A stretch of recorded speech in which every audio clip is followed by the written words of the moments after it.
언젠가 요즘은 그런 게 있나요? 그 부고라는 게 있나요? 신문에? 요즘도 있나요? 미국 사람들은 하고 계시는 것 같은데,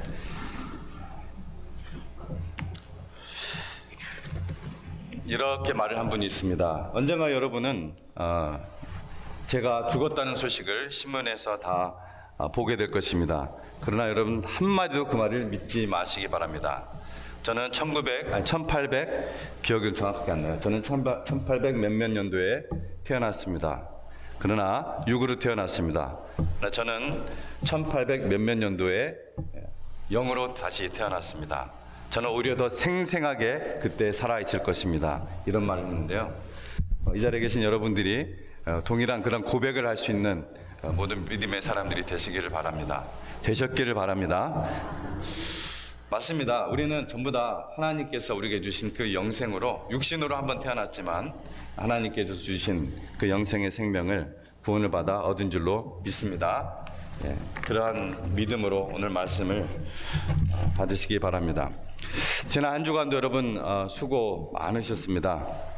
요즘 소위 스태그플레이션, 말도 이렇게 많이 들어보지 않는 그런 말이죠. 인플레이션 뭐 이런 말은 들어봤어도 스태그플레이션으로 인해서 경제 침체와 또 동시에 물가 상승으로 이중고는 누구나 겪고는 있지만 특별히 더 큰 압박으로 스트레스와 또 마음고생을 하는 분들이 있을 것입니다. 2000년 전 우리 주님이 바로 그런 삶을 살고 있는 사람들에게 말씀을 하셨습니다.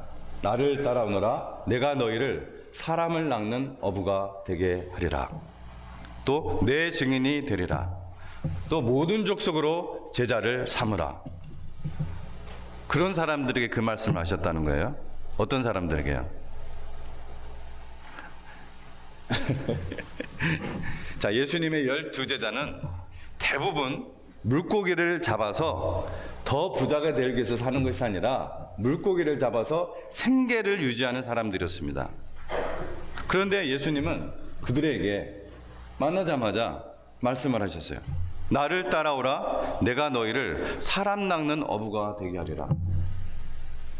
그들을 막 믿음으로 이렇게 막 성경 공부도 하고 잘 키워서가 아니라 그들을 만나셨던 첫 번째 말씀이 나를 따라오라. 내가 너희를 사람 낚는 어부가 되게 하리라. 물론 그 뒤로 예수님께서 그들과 3년 동안 계속 동고동락 하시면서 말씀으로 양육을 하셨죠. 그런데 그 말씀을 그 제자들에게 처음 하셨던 이 말씀은 인간적인 생각만으로는 잘 이해가 되지 않습니다. 여러분 어떻게 받아들일지 모르시겠지만 저는 잘 이해가 되지 않아요. 이 말씀은 시간이 나면은 혹은 시간을 내서 나에게 배우러 오라 이런 말씀이 아닙니다. 그들은 대부분 가족의 생계를 위해서 쉬지 않고 일하지 않으면은 먹고 살 수 없었던 그런 사람들이었는데 예수님은 그것들을 뒤로하고 나를 따라오라는 거예요. 나를 따라오라는 아주 매우 라디컬하고 도전적인 그러한 말씀을 하셨기 때문입니다. 이 말씀을 들으면 더 이해가 될 거예요.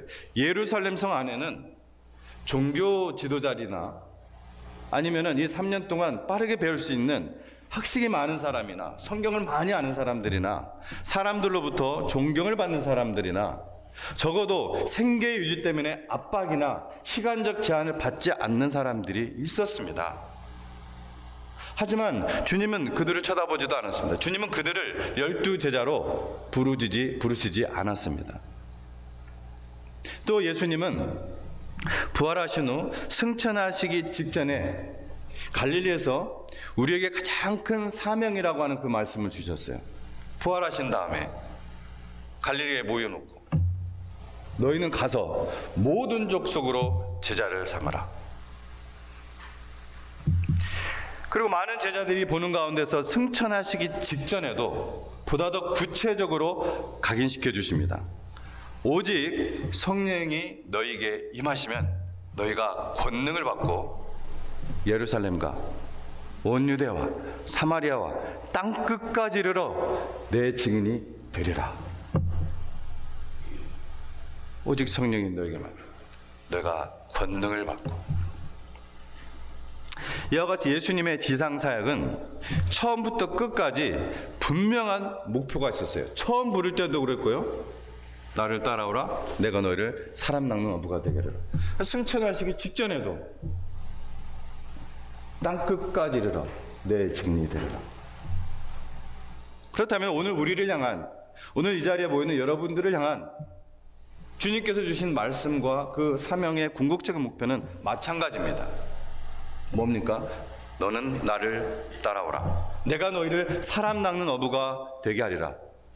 너는 가서 모든 족속으로 제자를 삼아라. 너희는 권능을 받고 내 증인이 되리라. 이 말씀은 바로 저와 여러분에게 바로 이 아침에도 말씀하시는 초청이고, 주님을 직접 우리가 눈으로 보며 만나는 그날까지, 우리가 죽을 때까지, 육신의 죽음이 끝날 때까지 계속해서 들을 말씀입니다. 여러분이 지금 처한 상황이 어떤 상황이든 그 사명으로의 부르심은 죄로 말미암아 하나님과의 관계가 끊어진, 그래서 영원한 사망의 길로 지금 달려가고 있는 모든 영혼들을 향한 하나님의 사랑 때문입니다. 그 잃어버린 영혼들을 향한. 인자에 온 것은 잃어버린 자를 찾아 구원하려 하심이라. 인자에 오신 것은 그 목적이라. 예수님이 자신을 가르쳐 하신 말씀이죠. 우리는 모두 그 부르심을 받았습니다. 그래서 우리가 제자라고 하는 것입니다. 성도는 제자입니다. 우리는 그렇다면 그 부르심대로 살고 있나요?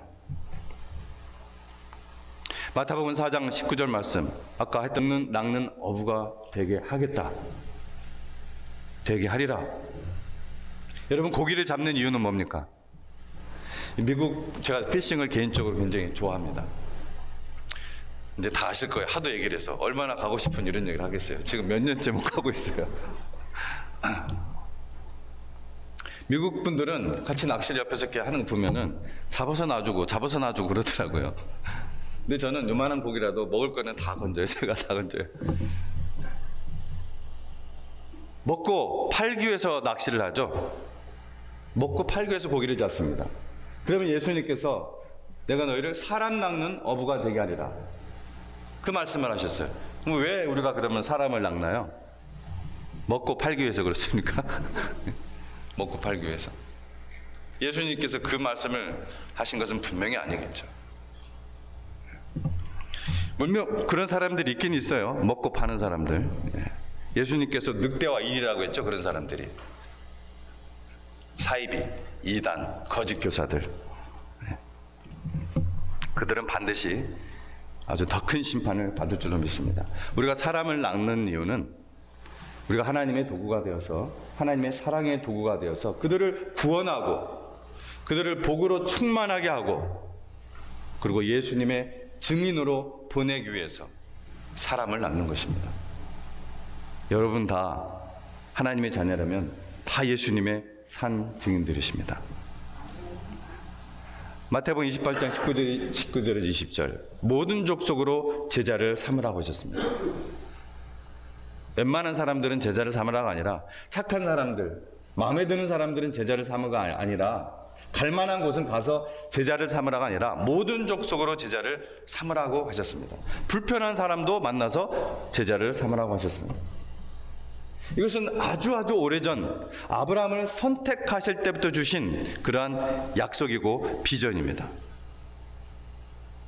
예수님께서 갑자기 주신 약속이 아니고 갑자기 주신 사명이 아니라는 거예요. 이는 창세기 12장 3절 말씀에서 가장 잘 보여줍니다. 하나님께서는 아브라함을 우상의 땅 갈대아 우르, 그리고 그 다음 어디로 옮겼었죠? 아버지랑 하란으로 옮겼었죠. 하란은 여기가 좋사오냐 하면서 계속 안 움직이니까 하나님께서 또 아브라함을 부르셨잖아요. 하란에서. 그러니까 갈대아 우르, 그리고 하란에서 불러내실 때 하나님께서 아브라함에게 이 비전을 주시고 약속을 하셨습니다. 땅의 모든 족속이 너로 말미암아 복을 얻을 것이라. 뭐라고요?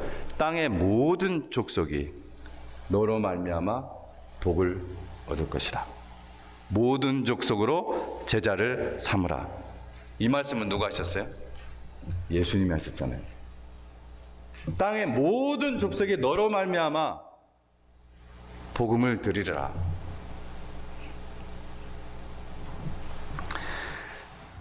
여러분, 예수님께서 이 사명을 누구에게 주셨다고요? 제자들에게. 그 제자들에게 주셨습니다. 12제자들에게만 주신 것인가요? 아니면 오늘날 목사와 혹은 선교사들에게만 소위 말하는 풀타임으로 사역하는 그런 사람들에게만 주신 건가요? 아닙니다. 주님의 모든 제자들에게, 즉 예수님을 믿고 구원받은 모든 성도들에게 주신 비전이고 사명입니다. 아멘. 아멘. 우리 가운데 많은 사람은 매일 생계 유지를 위해서 세상에서 땀을 흘리지 않으면 안 되는 분들, 조금이라도 쉬면 안 되는 분들도 많고, 어떤 사람은 어떤 더 큰 세상적인 성공을 위해서, 조금 더 나은 삶을 위해서, 조금 더 여유로운 삶을 위해서, 혹은 자기 어떤 성취를 위해서 열심히 정말 바쁘게 일하는 분도 있고, 또 어떤 사람은 그렇게 일을 하고 싶어도 일을 못하는 몸이 아픈 분들도 있고, 태어날 때부터 장애가 있는 분들도 있고, 정말 이런 형편 저런 형편 많은 상황들이 있을 것입니다. 그런데 이런저런 사람들은 뺀 것이 아니라 모두에게 주셨다는 거예요. 그럼 모든 사람들에게. 아멘. 여기서는 조금 약해지시는 거예요. 아멘입니다. 우리의 삶과 현실과 상황은 다양할 것입니다. 하지만 여러분, 우리가 어떤 상황에 있든지, 몸이 아프든 장애가 있든 뭘 하든, 우리가 먹든지 마시든지 무엇을 하든지 하나님의 영광을 위해 살 때는 우리는 인간으로서의 최고의 가치를 실현하고 있는 것입니다. 왜요? 우리가 영원하신 그 하나님을 위해 살고 있기 때문에 그렇습니다.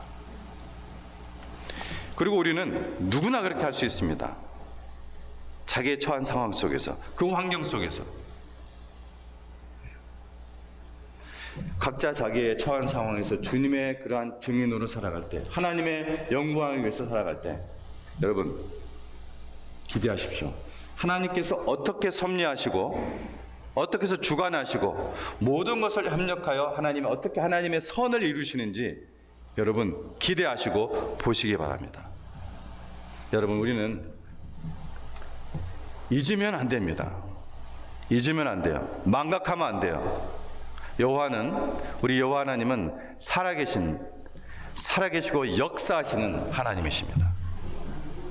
저와 여러분을 구원하신 하나님이세요. 영원한 사망의 길로 가는 영혼들을 구원하시고 그들에게 영생을 주시고 거룩하게 하시고 주님의 그 몸인 교회가 되게 하시고 천국 백성다운 모습으로 다듬으시는 분이 바로 우리 주님이십니다. 주님의 이 일관적인 사명은 그 뜻을 아시기를 축복합니다. 아무나 하는 것이 아닙니다. 여러분, 사도 바울이 세월을 아끼라 때가 악하니라, 에베소서 5장 16절 말씀이죠. 그 뒤 17절 말씀에 그러므로 어리석은 자가 되지 말고 오직 주의 뜻이 무엇인가 이해하라 했습니다. 세월을 아끼라 때가 악하니라, 그러므로 어리석은 자가 되지 말고 오직 주의 뜻이 무엇인가 이해하라. 그 말씀하신 다음에, 그렇다면은 우리가 세월을 아끼고 즉 기회를 놓치지 않고, 그리고 주의 뜻이 무엇인가 이해하기 위해서는 뭘 해야 되는지, 어떻게 해야 되는지 18절 말씀에서 이어서 얘기를 해주고 있어요. 오직 성령으로 충만함을 받으라. 오직 성령으로 충만함을 받으라. 그래서 제가 아무나 아는 것이 아니라고 한 거예요. 아까 고개만 끄덕끄덕 하는 게 아니라 정말 아멘, 성령으로 충만함을 받으시기 바랍니다. 사도행전과 세속의 세계사가 증명하는 것처럼 초대교회 성도들은 이 예수님을 증언을 하다가 순교받는 것을 피하지 않았습니다. 피할 기회를 죽이려는 그러한 고문하는 그러한 사람들이 피할 기회를 주었음에도 불구하고 그들은 피하지 않았습니다. 목숨을 걸고 자신의 증언에 대한 그 진실성을 증명하였습니다. 그것은 오직 성령 충만함으로 가능한 일이었습니다. 그러므로 저와 여러분도 할 수 있어요, 없어요? 그렇게 할 수 있어요. 우리 힘으로 하는 것이 아니기 때문에, 오직 하나님의 힘으로 하는 것이기 때문에. 초대교회 최초 순교자는, 성경에 기록된 최초의 순교자는 사도행전 7장에 나오는 스테판 집사님이십니다. 집사님.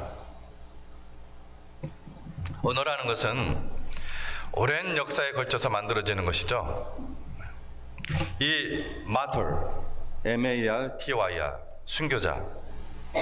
이 순교자라는 이 마터라는 단어의 이 어원사전, 에티몰로지라는 어원사전을 찾아보면은 그냥 일반적인 어원사전이에요. 뭐 기독교 사전이 아닙니다. 여러분 에티몰로지라는 그런 데 한번 넣어서 한번 찾아보세요. 마터라는 단어를, 순교자라는 단어. 여기 찾아보면은 이 단어가 이 사도행전에 나오는 증인, 이 증인이라는 헬라어 마르투스라는 단어로부터 온 것임을 확인할 수가 있습니다. 어떤 단어에서요? 증인이라는 단어부터. 헬라어 마르투스. 초기 그리스도인들 이후 얼마나 많은 제자들이 얼마나 오랜 세월 동안 목숨을 걸고 증인, 마르투스가 되었으면 이렇게 증인들은 곧 순교자였다. 이와 같은 단어가 만들어졌을까요? 우리가 몇 주 동안 살펴본 것처럼 이 증인들은 정말 대단한 사람들이 아니었습니다. 정말 평범하고 또 나약한 사람들이었습니다. 약점과 단점이 많은 사람들이었습니다. 저와 여러분 같은 사람들이었습니다. 그런 사람들이 어떻게 이렇게 목숨을 걸고 증인의 삶을 살 수 있었을까? 역시 세계사에 나오는 이 그리스도인들의 순교의 역사, 이거는 성경 히브리서 11장 35절에서 38절에 잘 기록되어 있습니다. 제가 읽어드릴게요.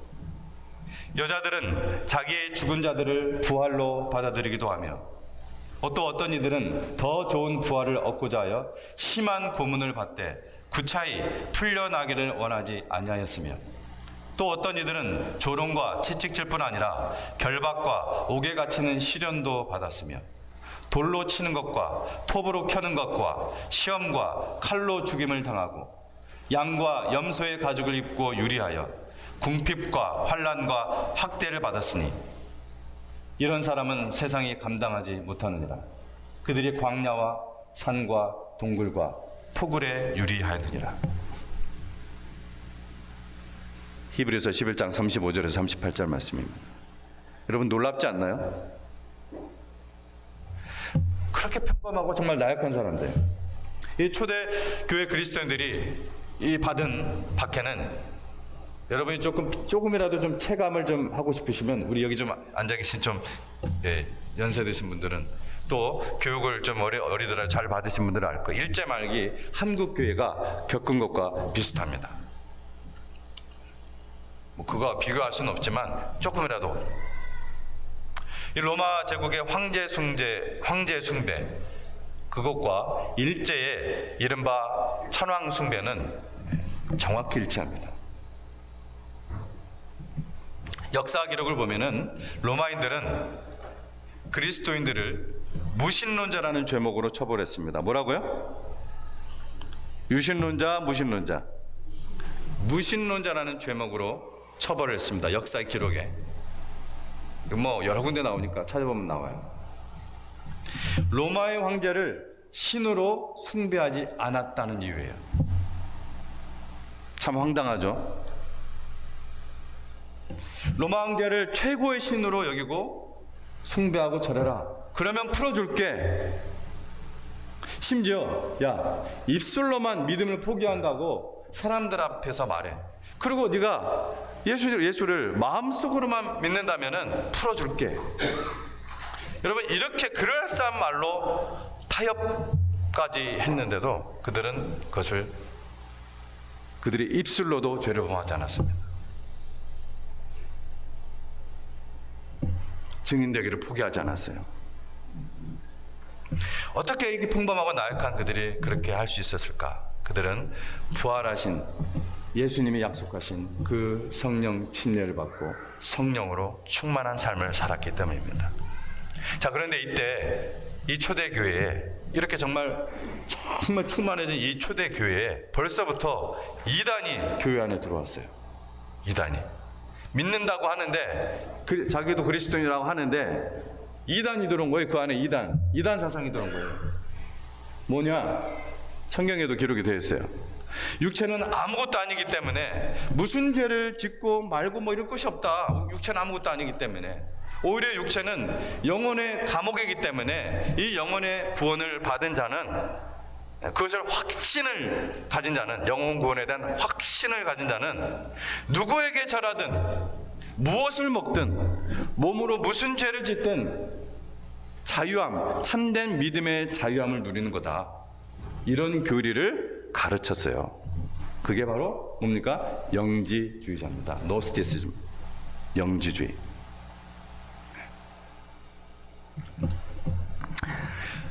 이들은 예수님을 증거할 목적으로 죽음을 선택한다는 것은 매우 어리석은 짓이다.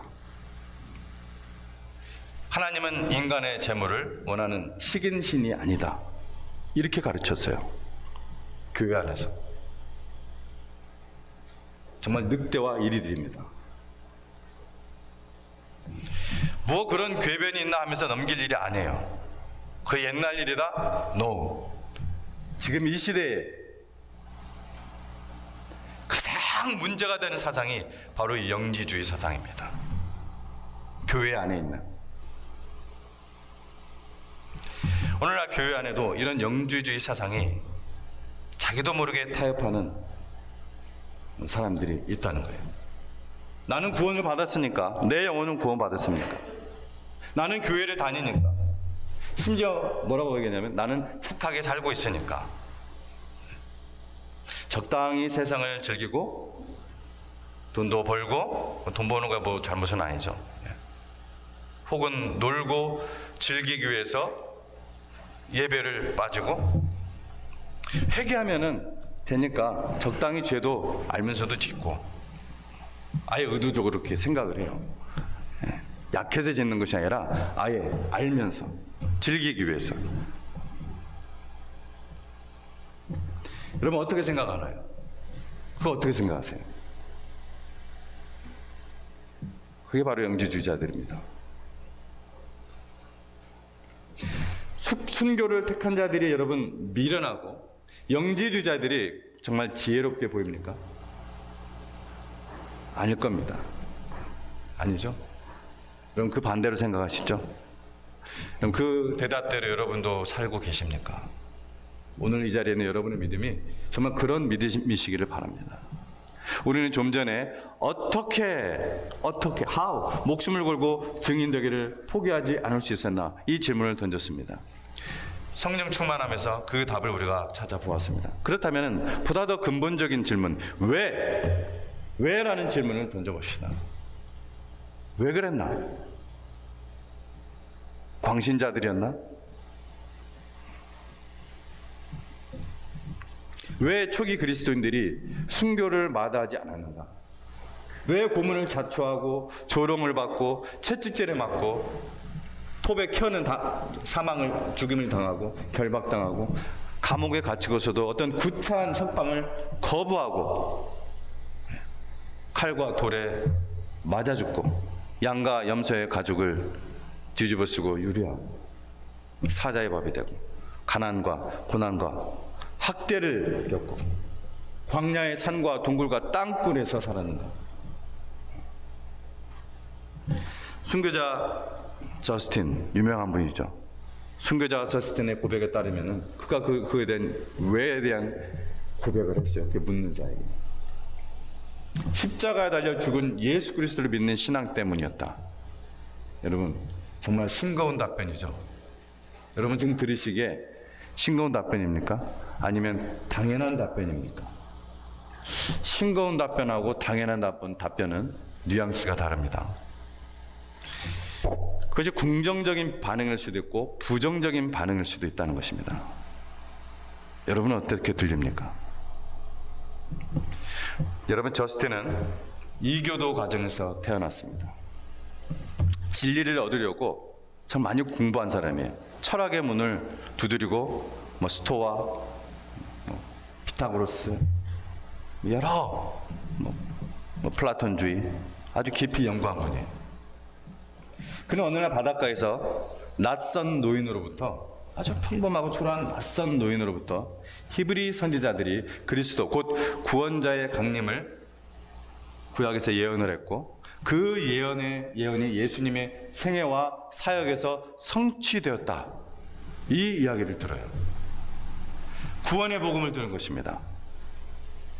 저스틴은 예수를 그리스도로 영접하고 회심한 뒤에 그리스도인들을 찾아가서 예수님의 그 복음의 역사와 성경을 본격적으로 배우기 시작했습니다. 그는 여러 학식이 많은 사람들로부터 정말 찢어지게 가난한 사람들에게 이르기까지 여러 계층, 여러 사람들에게 주님을 증언하다가 순교를 당했습니다. 그 역시 살려주겠노라고 설득을 받았지만 오히려 그는 예수님은 하나님의 아들 그리스도시며 십자가에 못 박혀 죽었으며 다시 부활하셨다, 이 마지막 증언을 하고 순교를 영광과 큰 기쁨으로 받아들였습니다. 우리들이 지금 복음의 혜택을 누리고 천국 백성이 되고 창조주 하나님이 나의 아버지가 되시고, 아멘, 죽음의 권세도 쓰러뜨리지 못하는 영원한 소망을 갖게 된 것은 바로 마르투스 증인들, 바로 목숨을 건 증인들 덕분입니다. 마르투스, 즉 순교적 증인은 목숨을 잃는 것만이 아닙니다. 오늘 우리가 살아가는 이 삶 속에서 주님의 증인으로서 산다고 해서 목숨을 걸 만한 일은 그렇게 많지 않습니다. 우리는 자유주의 국가에서, 저 중동이나 공산국가 이런 데에서는 물론 목숨을 걸어야 됩니다. 그러나 우리가 그런 경험을 해보지 못했죠. 그러면 우리는 순교적 증인의 삶을 살 수 있는 기회가 없는가? 아니요. 우리에게도 늘 순교적 증인의 삶이 있습니다. 사탄은 우리 일상에서 다양한 방법으로 방해를 하고 괴롭히죠. 때론 돈으로, 그런 경제적인 압박으로, 때론 다양한 인간관계로, 그것이 가족관계에서도 일어날 수도 있고, 그것이 직장의 상사와 부하관계에서도 일어날 수 있습니다. 나의 감정을 돋구는 거죠. 내가 죽지 않으면은 확 어떻게 해버리고 싶은. 근데 그것이 평범한 사람들에게보다 우리 믿는 사람들에게 더 강력하게 다가오는 이유는 바로 마귀의 역사 때문에 그렇습니다. 마귀 역사. 때론 크고 작은 사고로 이 증인의 삶을 방해하고 괴롭힙니다. 그래서 순교적 증인의 삶이 우리에게 매일 요구된다는 거예요. 매일. 말씀을 마치면서 다시 한번 주님의 말씀을 잘 생각해 보시죠.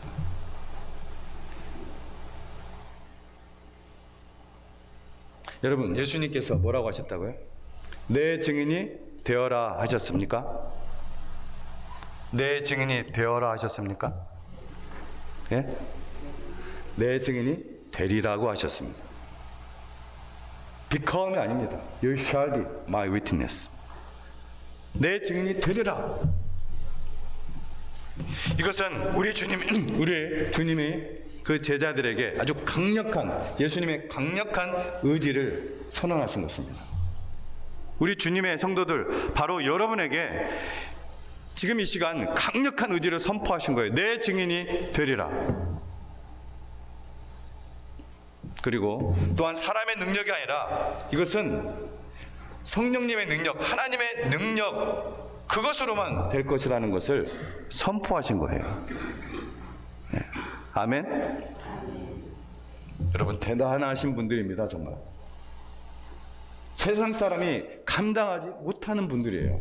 그 믿음 안에 있을 때 하나님의 자녀이고 하나님의 백성이고 언제든지 구하는 것을 주시는 하나님이십니다. 그 능력으로 우리가 하나님의 영광을 위해서 살고자 할 때 주시는 하나님이십니다. 하나님께서 구약에서부터 신약에 이르기까지 지속적으로 일관적으로 주신 이 비전으로 여러분 이번 한 주간 정말 망각하지 마시고 오히려 더욱더 일부러 기억하시면서 말씀 보면서 기도하시고 기도하면서 말씀을 보면서 여러분의 삶의 현장 속에서 일어나는 모든 것들을 다시 한번 보시기 바랍니다. 하나님께서 그 자리에 여러분을 있게 하셨습니다. 그럼 그것을 사명을 알고 주님의 증인된 삶을 사시기를 축복합니다. 여러분 그것이 인간으로서의 최고의 가치를 실현하는 삶이라는 것을 깨닫기를 다시 한번 축복합니다. 기도하겠습니다.